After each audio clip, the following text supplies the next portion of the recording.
Hello everyone, in this video I'll show you my Moomin collection.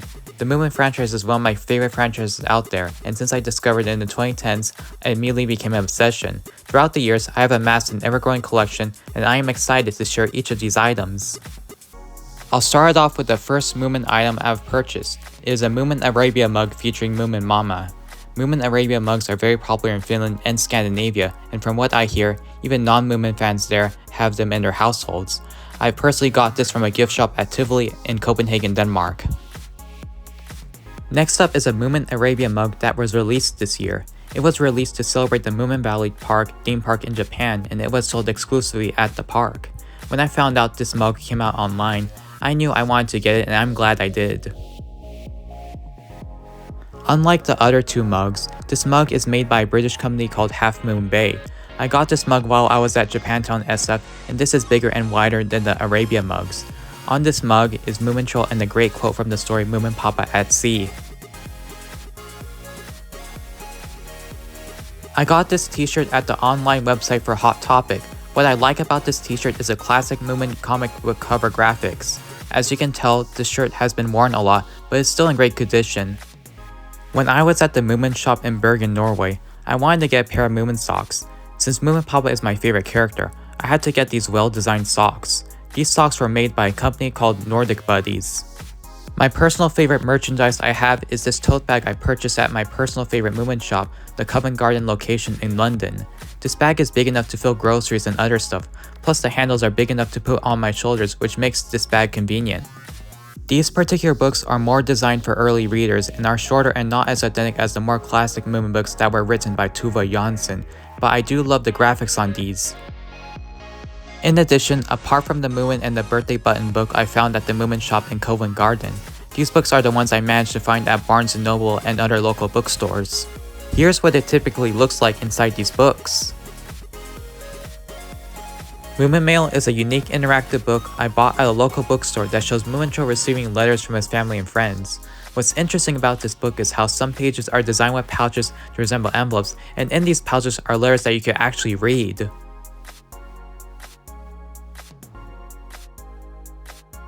Goodnight Moomin is a small kids board book I found at a Barnes & Noble. It's a typical bedtime themed book you would find in other books, so nothing too unique. These two books are a bit longer than the ones I just showed and are more based on classic Moomin stories. Both are filled with colorful illustrations. I purchased The Last Dragon in Moomin Valley at Easton, which is the Irish equivalent of Barnes & Noble. Ironically, the book cover has similar colors to the Irish flag, plus I have not seen this book prior.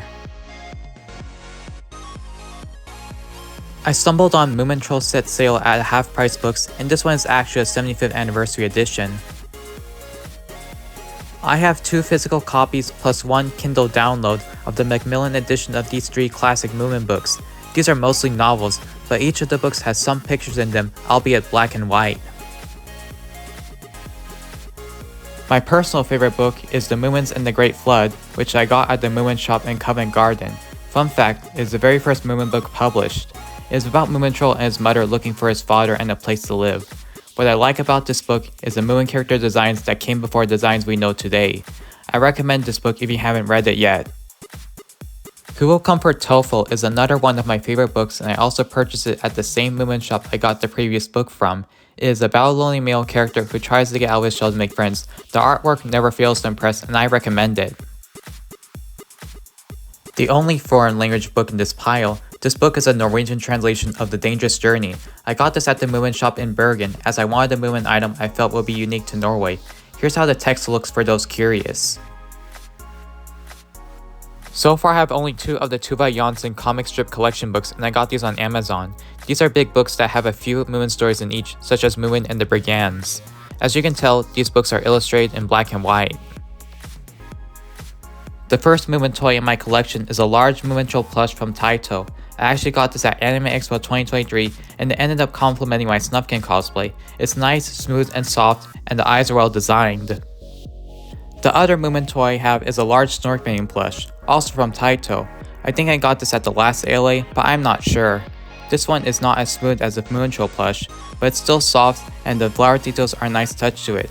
Luckily, Snorkbane's precious ring was not forgotten in the design. This is an empty box of sea salt chocolate truffles I have eaten that I purchased at the Camden Market location. Funny story, when I got these truffles, the truffles were all fused together into one big chocolate.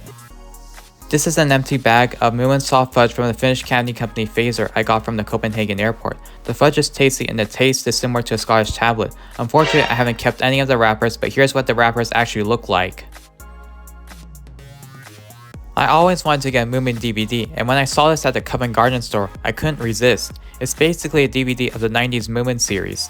The downside of this is that it didn't work on my DVD player, because I think it only works in countries like the UK, but I still like the design, except that on the disc, Snufkin's nose is missing, which I found to be hilarious.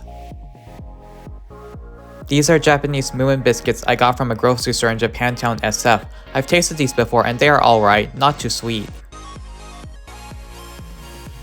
Not actually Moomin merch here, but this is a visual guide I got while visiting a Tuva Jansson exhibit at a small art museum in Oslo called Tegner Forbundet. There wasn't anything Moomin related in the exhibit, but it was a memorable exhibit as it showcased the life of Tuva Jansson. Moomin Uno is basically Uno, but it is Moomin themed. I got this at the online Moomin shop. Unfortunately, when I got it, the box was slightly ripped and it got more ripped when I played it. Here's what some of the cards look like. Here are the few Moomin posters I got at an anime convention Ars Alley. All of these posters were from ALA, though I got these at different years. This is a small business card I got for free that went along with my purchase at the Camden Market location. I decided to keep it as I liked the design of it. I got this Moomin coin pouch at ALA 2020. As you can see, Moomintro looks light blue colored, which reminds me of its 1960s anime look. It also has a beaded loop that you can use for hanging. This Ida bag was purchased on Amazon, and I decorated with stickers, buttons, and charms I got at Ars Alleys from several different anime conventions. I often wear this while cosplaying Moomin at conventions to further express my appreciation for the Moomin franchise. These particular buttons I am pointing at are official buttons that I got from the Covent Garden store. And that concludes this video. I am hoping to get more Moomin stuff in the future and have Moominous experiences. Do you have a Moomin collection or a favorite Moominous item you have? Let me know in the comments below and have a Moominous day.